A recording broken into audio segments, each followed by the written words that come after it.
No hay forma de escapar de ellos. Los alimentos demasiado dulces, llenos de grasas malas y ricos en energía, están en todas partes. Desde hace décadas, estos modernos hábitos alimenticios le causan problemas a nuestro cuerpo.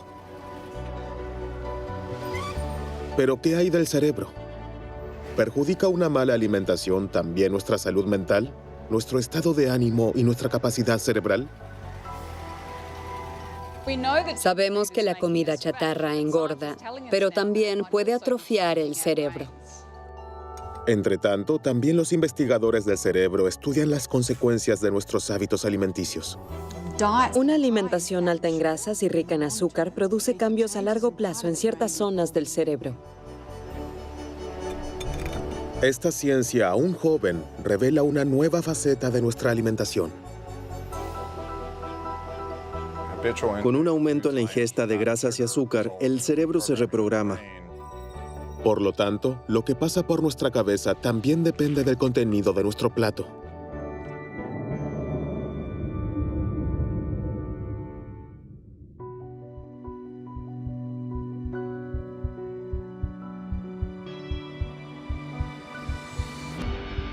Todo comienza con las primeras comidas, antes del nacimiento. El cerebro se desarrolla durante el embarazo. Su posterior rendimiento depende de la forma en que se alimente, de lo que ha comido la madre durante los 9 meses.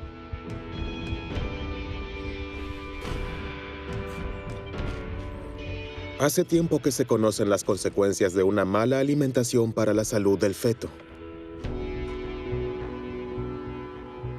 En la actualidad, en Australia, los científicos se ocupan también de los efectos de la alimentación en las funciones cerebrales. Felice Jacka es profesora en la Universidad de Melbourne. Estudió el comportamiento de miles de niños después de haber observado los hábitos alimentarios de sus madres en un amplio estudio de 23,000 mujeres embarazadas. Seguimos de cerca qué comida chatarra y alimentos procesados industrialmente comían y qué alimentos saludables, nutritivos y ricos en fibra. Luego examinamos la salud emocional de los niños de 18 meses a 5 años. Por supuesto, también se tuvieron en cuenta factores como el nivel de formación, los ingresos, la salud mental de la madre y el estilo de la educación. El resultado fue evidente. Las madres que consumieron más comida chatarra y alimentos procesados industrialmente, como refrescos dulces, refrigerios salados, pasteles y galletas durante el embarazo, tuvieron hijos más propensos a la agresión y las rabietas. Esta preocupante correlación sugiere que la alimentación de la madre afecta la salud mental del niño. Esto aún no se ha probado a nivel biológico, pero Felice Jacka ya está convencida de ello. Este amplio estudio noruego mostró que la alimentación de los niños también es importante, independientemente de lo que haya comido la madre. Los niños que comían demasiada comida chatarra y muy poca comida saludable a menudo mostraban un comportamiento furioso o agresivo, pero también dolor, miedo, inquietud y pesadillas. Desde entonces, las conclusiones de Felice Jacka han sido confirmadas por estudios en España, los Países Bajos y Canadá. Los investigadores del cerebro ven la causa en una ingesta excesiva de azúcar y grasas, pero también en una alimentación desequilibrada. Los alimentos procesados industrialmente y la comida chatarra, que a menudo carecen de nutrientes, no proporcionan lo que necesita el cuerpo, y especialmente las neuronas. En este laboratorio de la Universidad de Burdeos, los científicos están investigando los efectos de la alimentación incompleta en el cerebro de ratones.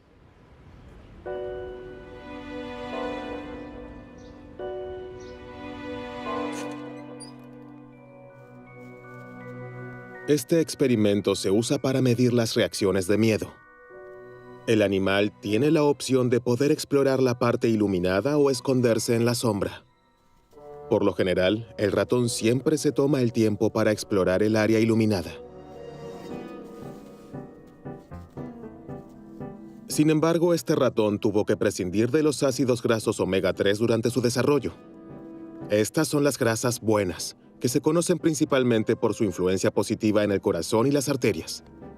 En lugar de explorar sus alrededores, el ratón se retira a un rincón oscuro que no abandona más. Está estresado y asustado. El experimento se repitió muchas veces con decenas de ratones. Para los investigadores, este extraño comportamiento se explica fácilmente. Sin ácidos grasos omega 3, el cerebro no puede desarrollarse ni funcionar normalmente, ya que nuestras células grises se componen de un 90% de grasa que el cerebro no puede producir por sí mismo.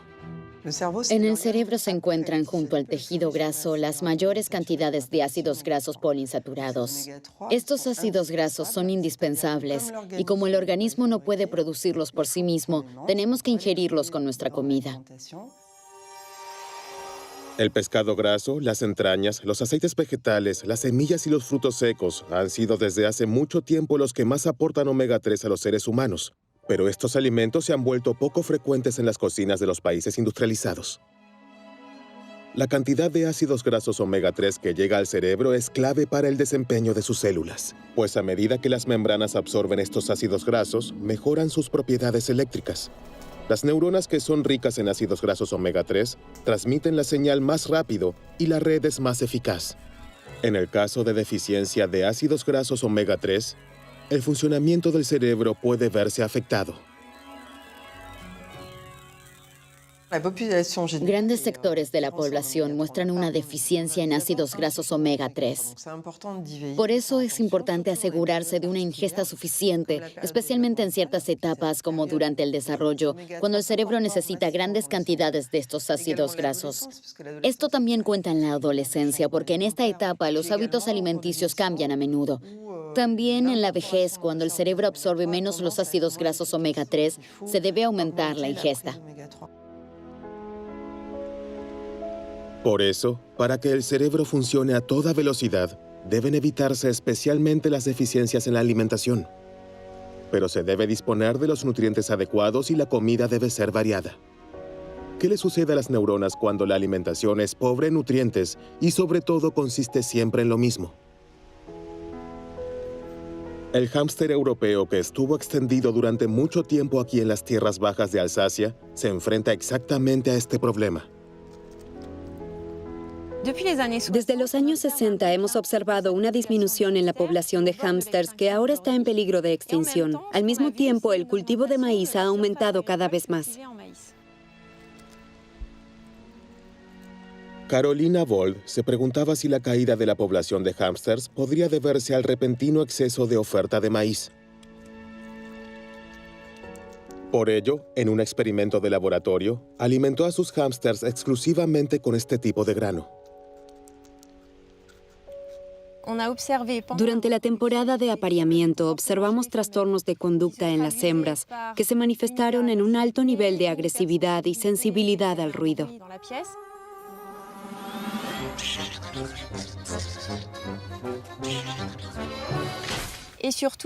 Pero sobre todo, estas hembras se comían a sus crías el día de su nacimiento. Esto se observó en más del 80% de las hembras. La mala alimentación es suficiente para convertir al hámster en un asesino de hijos. La causa es la falta de una simple vitamina.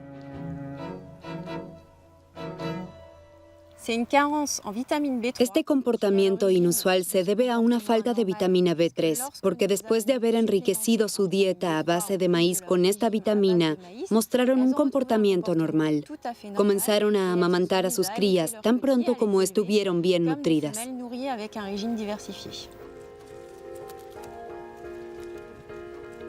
El canibalismo de los hámsters es preocupante. ¿Podría una alimentación poco equilibrada y deficiente llevar también al ser humano a un comportamiento agresivo y violento?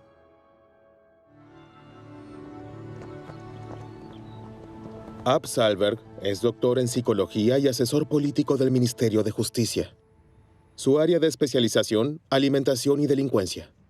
Está convencido de que enriquecer la alimentación con vitaminas, ácidos grasos y minerales puede reducir la agresividad.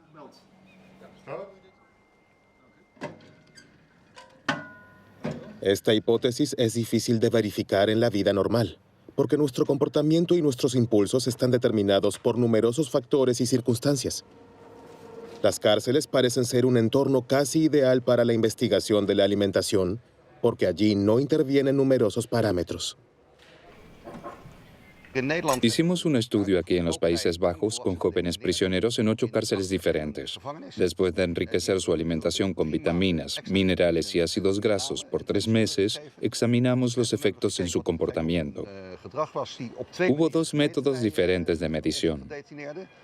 Primero se les preguntó a los reclusos y al personal qué tan agresivos se sentían y qué tan agresivos se comportaban. Luego estudiamos el registro de incidentes por los cuales los prisioneros fueron castigados. Y resultó que el número de casos de castigo en celdas de aislamiento se había reducido drásticamente. En el grupo de presos cuyas comidas fueron enriquecidas, el número de incidentes disminuyó en 1/3. Así es que nuestra comida cambia nuestro estado de ánimo y refuerza ciertos impulsos.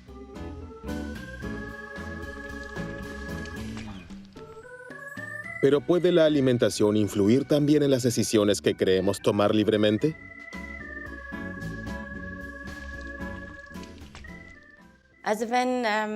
Bueno, cuando se les pregunta a las personas si creen que la alimentación y lo que comen tiene un impacto en su salud, la mayoría responde que sí. Cuando se les pregunta si pueden imaginar que la dieta también puede influir en sus pensamientos y decisiones, muchas personas no pueden imaginarlo.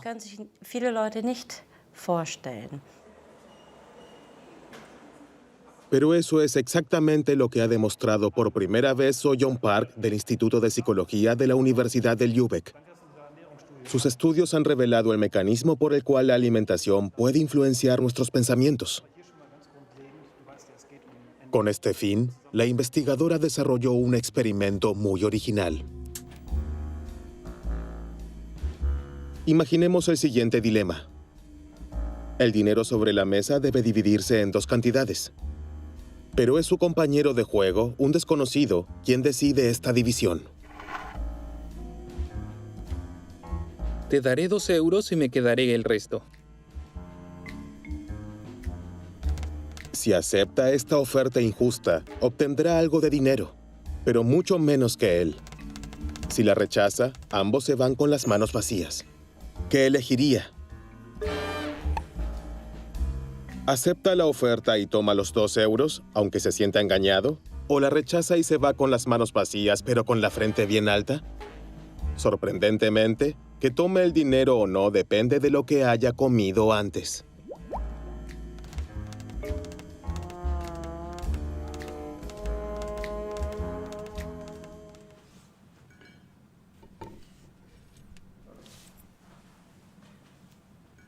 En este estudio, examinamos 24 sujetos que vinieron al laboratorio 2 veces y tomaron desayunos diferentes. Y lo que descubrimos es que la misma persona tomó decisiones muy distintas dependiendo de lo que comió esa mañana. Para los sujetos de la prueba, ambos desayunos se ven iguales. Pero en realidad, uno contiene muchas más proteínas que el otro. El único parámetro que cambia es la proporción de proteínas y azúcar. Unas pocas horas después de la comida, el sujeto de prueba debe realizar varias pruebas en el ordenador. Hoy tiende a aceptar la oferta. Su interés personal pesa más que su disgusto. Será un poco más rico al final del día. La semana anterior la había rechazado a menudo y casi no ganó nada.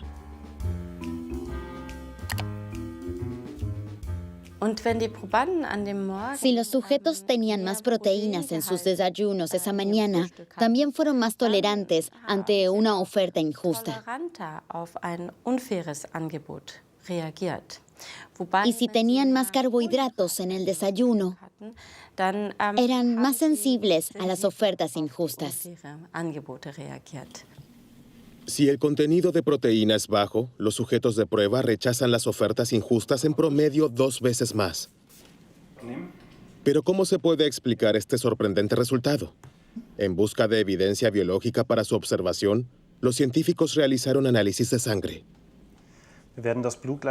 Enviaremos la sangre directamente al laboratorio y luego la analizarán en busca de componentes hormonales y aminoácidos, especialmente las hormonas insulina, cortisol, adrenalina, ACTH, y en el caso de los aminoácidos, especialmente triptófano y tirosina.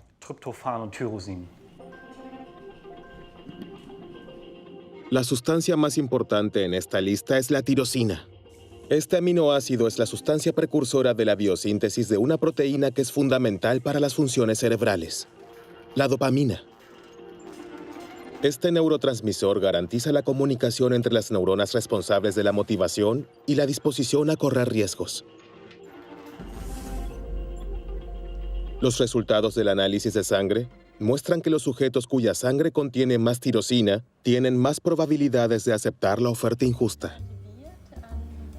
En pocas horas, lo que comemos provoca un ligero cambio en la química de nuestro cerebro y también en la comunicación entre las neuronas.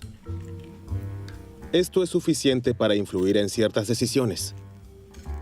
En el Instituto de Psicología de Lübeck continuarán los experimentos a fin de confirmar este resultado, ya que los posibles efectos son amplios. Si tenemos en cuenta que comemos 3 veces al día y eso todos los días, el poder que tiene la alimentación para cambiarnos o formarnos es enorme. Y eso definitivamente debería darnos algo en qué pensar cuando se trata de cómo podemos usar la alimentación para favorecer nuestro bienestar u optimizar nuestra mente. Una alimentación incompleta no solo produce un cambio en la función y el comportamiento del cerebro e influye en nuestras decisiones cotidianas. Cada vez es más evidente que la alimentación juega un papel vital en nuestro estado de ánimo.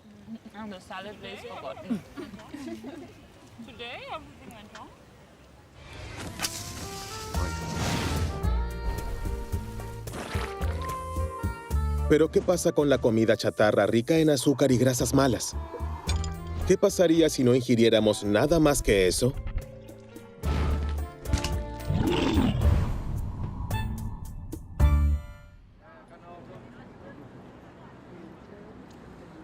Científicos australianos de la Universidad de Sydney se ocupan de esta cuestión.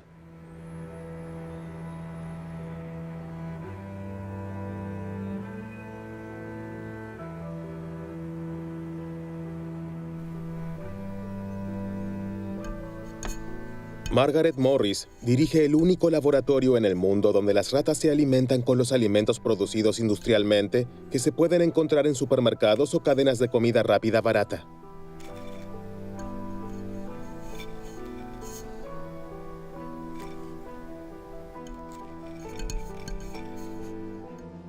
Para nuestro experimento, damos de comer a las ratas alimentos habituales como paté de carne, papas fritas, pasteles y galletas. Todos estos alimentos están disponibles en todas partes y son baratos. De esta manera, simulamos la alimentación del mundo occidental. La primera consecuencia de esta alimentación, la rata come porciones el doble de grandes. El animal nunca parece estar satisfecho. Sin embargo, esa no es la mayor sorpresa.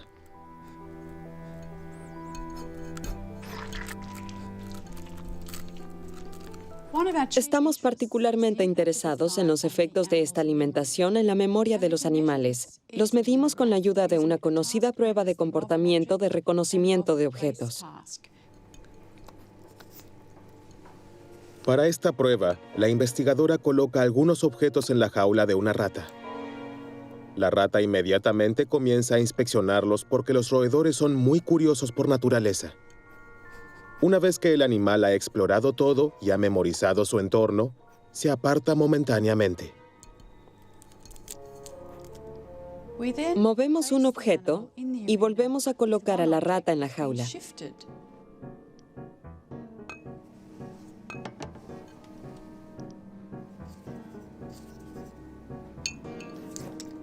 Cuando regresa, la rata pasa más tiempo examinando el objeto movido porque el otro objeto ya lo conoce. Está en su memoria.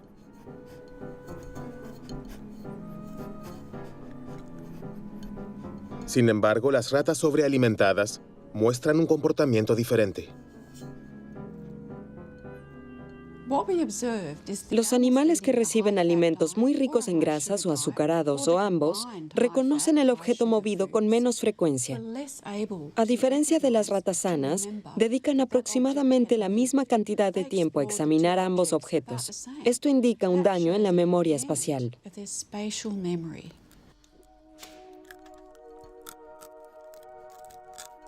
Las ratas sobrealimentadas no solo tienen una memoria espacial dañada, sino también otros trastornos funcionales que son una señal de alarma para los científicos. Estos indican cambios en el hipocampo, una pequeña región profunda del cerebro responsable del aprendizaje y la consolidación de los recuerdos. Estudios recientes muestran que los alimentos energéticos también dañan el hipocampo humano.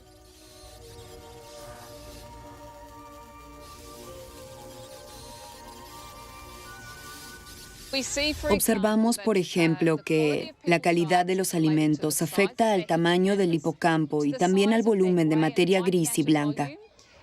Los primeros estudios de intervención muestran que una alimentación de 4 días con comida chatarra es suficiente para deteriorar las funciones cognitivas relacionadas con el hipocampo.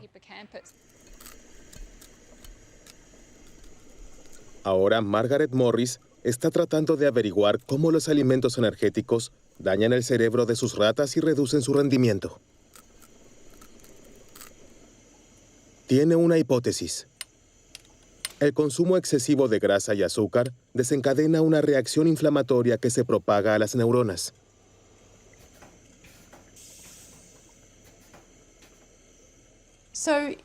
Esta alimentación provoca una reacción inflamatoria en todo el cuerpo. Sabemos esto de personas obesas, pero en este caso la reacción parece muy aguda. Pudimos observar un aumento de citocina y otros agentes inflamatorios.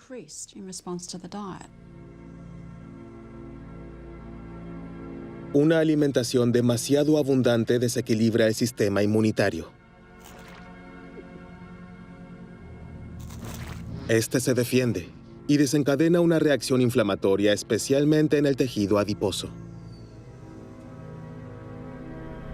Nuestra grasa luego libera sustancias que extienden esta inflamación a todo el cuerpo.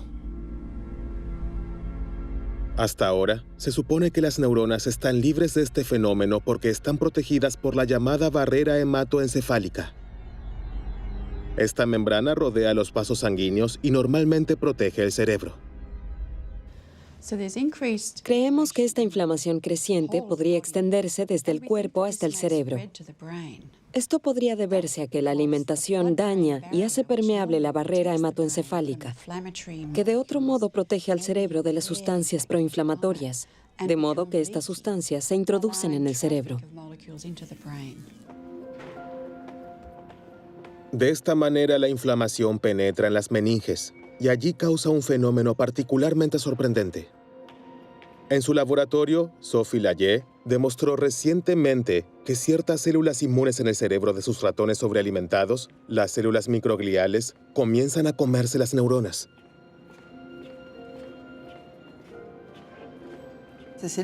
Estas células microgliales en el cerebro son importantes porque comen neuronas muertas.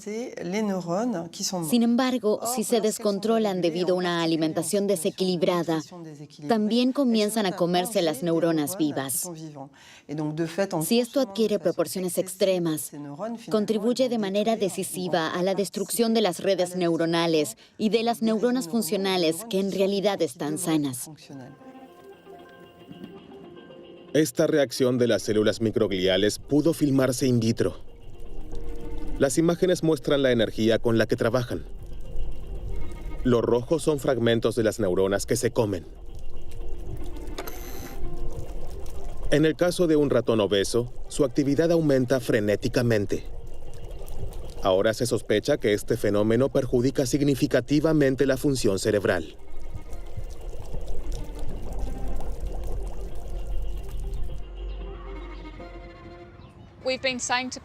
Llevamos 30 años diciéndoles a las personas, no coman estos alimentos, podrían sufrir un ataque cardíaco, cáncer o diabetes. Pero el comportamiento alimentario se ha mantenido igual. Si los consumidores ahora se enteran de que su alimentación es muy importante para la salud de su cerebro y la de sus hijos, es de esperar que estén más dispuestos a cambiar sus hábitos alimenticios.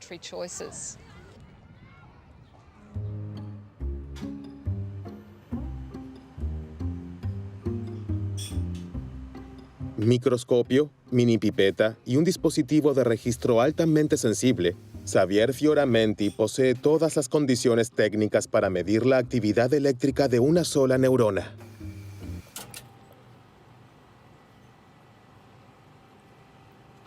El principio es simple. El corte cerebral de un ratón se encuentra en un líquido que lo mantiene vivo.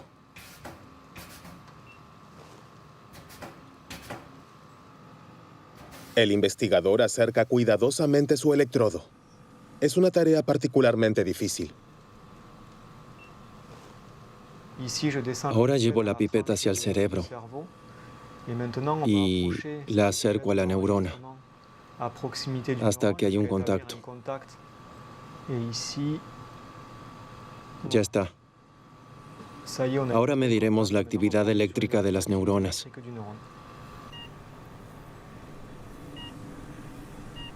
Las oscilaciones hacia arriba son potenciales de acción. De esta manera, las neuronas codifican su información.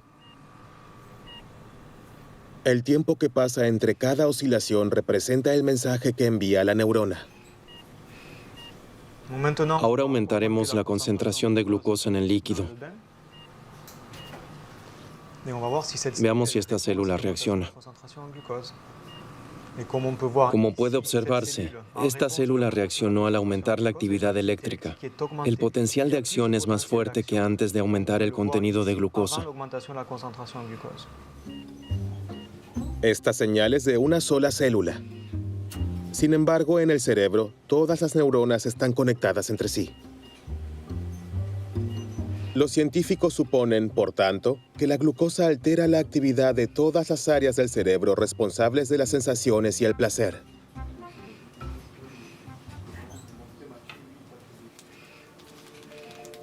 Entonces, ¿el azúcar toma el control de nuestra libertad de elección? Hasta ahora es solo una hipótesis. Por eso la adicción al azúcar es ahora objeto de una intensa investigación en los laboratorios. Y cada vez es más evidente que la influencia del azúcar es semejante al poder de una droga.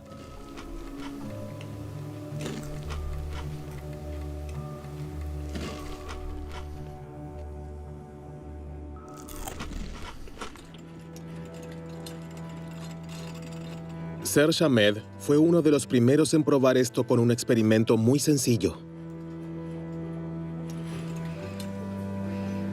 Primero crió ratas con cocaína y azúcar. Después de varias semanas de esta doble dieta, les presentó a los animales una opción. Aquí el animal puede elegir entre dos palancas. Una está conectada a una jeringa que contiene una droga líquida, una droga dura como cocaína o heroína. La otra palanca controla una segunda jeringa que contiene una bebida azucarada. Y se ve que el animal se decide por la bebida dulce.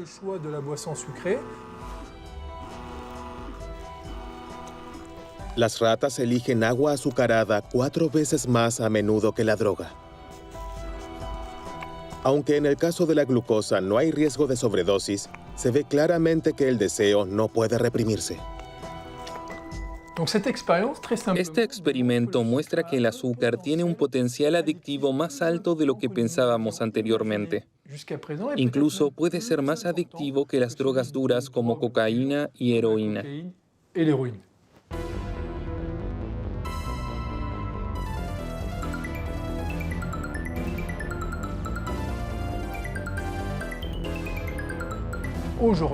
En la actualidad, nuestra nutrición es bastante desequilibrada, porque el azúcar se encuentra en una gran cantidad de alimentos. Por supuesto, esto incluye alimentos dulces, como bebidas azucaradas, pero también productos que no esperamos, como jamón o sopa. Hay muchos más ejemplos de esto, y el contenido de azúcar de tales alimentos contribuye a que las personas se vuelvan adictas sin darse cuenta.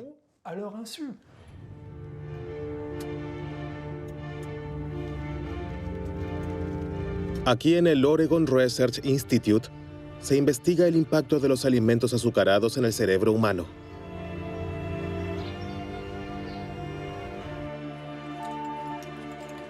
Los experimentos muestran que el consumo habitual de alimentos altamente energéticos altera los circuitos neuronales de la misma manera que lo hace el consumo de drogas.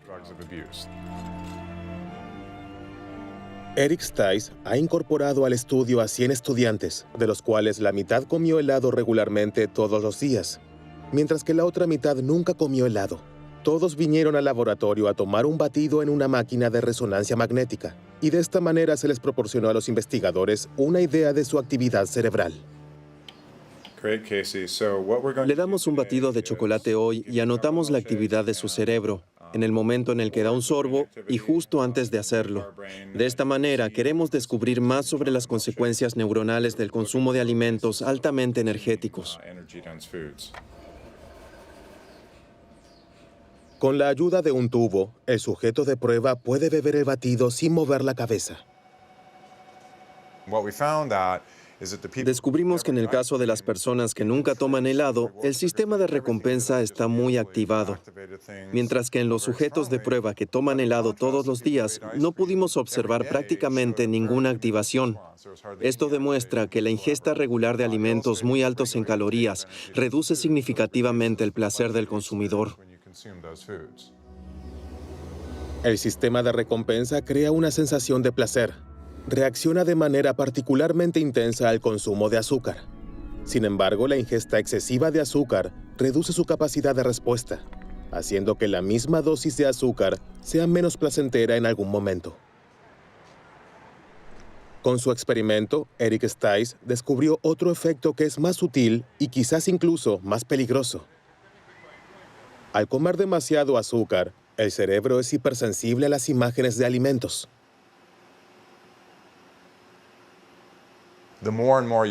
Mientras más helado coma, menos se activará su sistema de recompensa.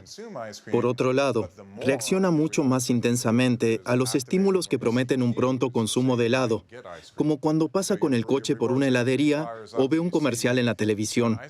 Responde a estos estímulos de manera mucho más intensa que las personas que nunca comen helado. Y eso incita a comer, a pesar de no tener hambre, lo que lleva a la obesidad y todos los problemas de salud que resultan de ella. Esta influencia directa de los alimentos en nuestro cerebro cumple una función importante en la selección de nuestra comida diaria.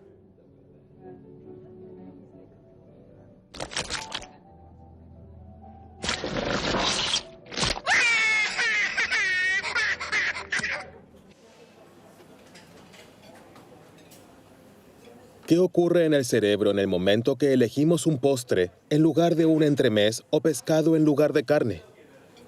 ¿Quién mueve realmente los hilos?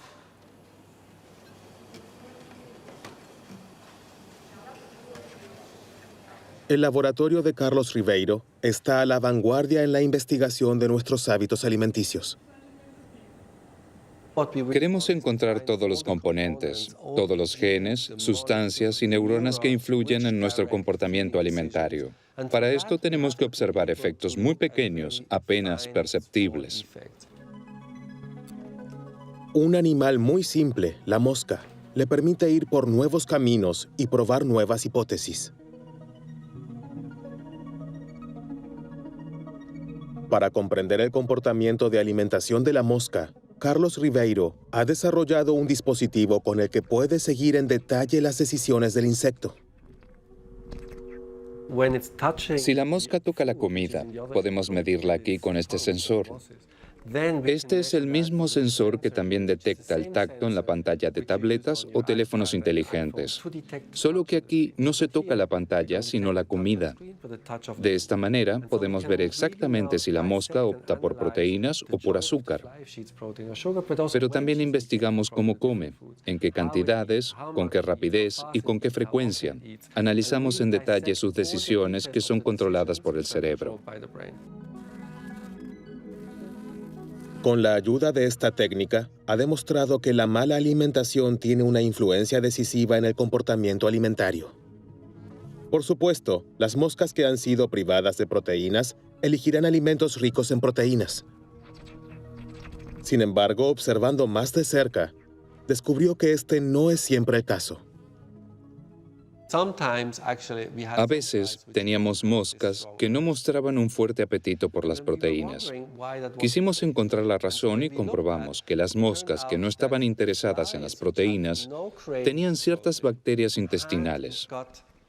Después de numerosos experimentos, quedó claro que el apetito por las proteínas de las moscas fue inhibido por dos bacterias intestinales muy específicas.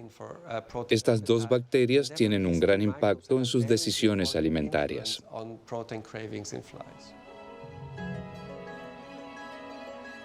El comportamiento alimenticio de las moscas está influenciado por las bacterias en sus intestinos. Este sorprendente descubrimiento plantea una pregunta importante. ¿Las bacterias en nuestra propia flora intestinal, conocida por los científicos como microbiota intestinal, afectan también nuestro cerebro? ¿Cumplen alguna función en nuestros hábitos alimenticios?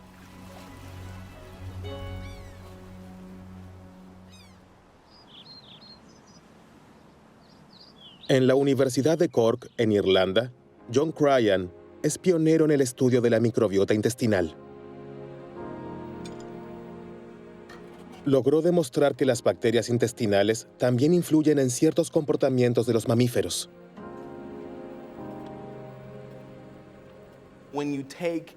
Si se toman las bacterias de ratones extremadamente miedosos y se las implanta en ratones normales, también se vuelven miedosos. Esto también se aplica al revés. Con las bacterias de los ratones normales, se puede normalizar el nivel de estrés de los ratones miedosos. Los científicos ven ahora la microbiota como una especie de mediador entre la comida y nuestro cerebro.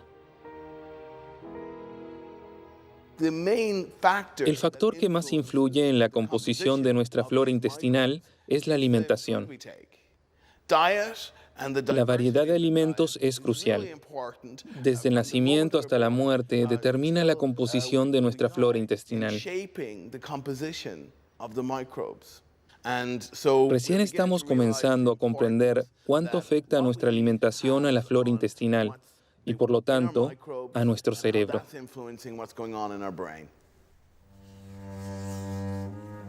El hecho de que nos sintamos bien depende, entre otras cosas, del bienestar de nuestra microbiota. Una alimentación que es buena para nuestro estado de ánimo es principalmente una que agrade a las bacterias de nuestro intestino. A partir de este descubrimiento, surgió la idea de mimar el cerebro con la ayuda de la alimentación y promover la salud mental. Y aquí los científicos están particularmente impresionados por la famosa dieta mediterránea.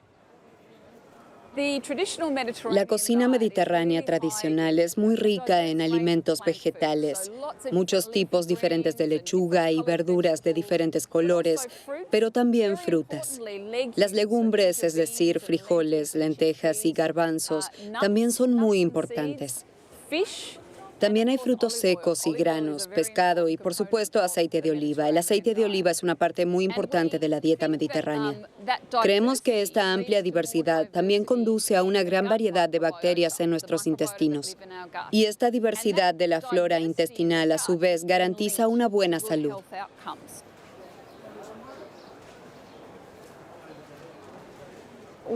El año pasado realizamos el primer estudio de 67 pacientes con depresión severa. Recibieron ayuda de un nutricionista durante 3 meses.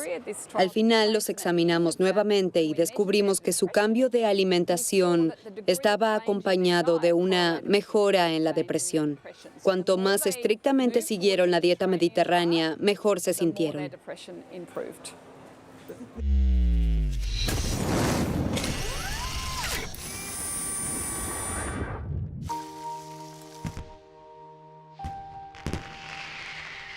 Alimentación al servicio del cerebro. Esta idea se está imponiendo cada vez más. Los científicos ahora están siguiendo todas las pistas. Las especias que se han utilizado en la medicina tradicional india durante siglos ahora se están investigando en los laboratorios debido a sus efectos positivos en la psique.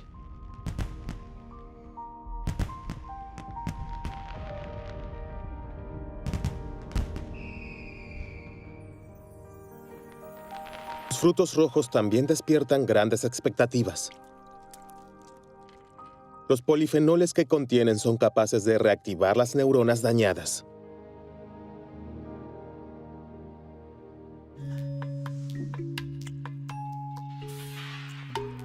Entonces, ¿son los frutos rojos y las especias remedios milagrosos que mantienen nuestras neuronas siempre jóvenes? Aún es demasiado pronto para responder a esta pregunta. La ciencia recién está comenzando a desentrañar los misterios de esta increíble conexión entre la alimentación y el cerebro. El menú ideal para nuestras células grises aún se desconoce en gran parte. Sin embargo, una dieta variada y equilibrada que no contenga alimentos procesados industrialmente y azúcares, y que incluya muchas frutas y verduras, parece ser la mejor receta para mantener nuestras capacidades mentales.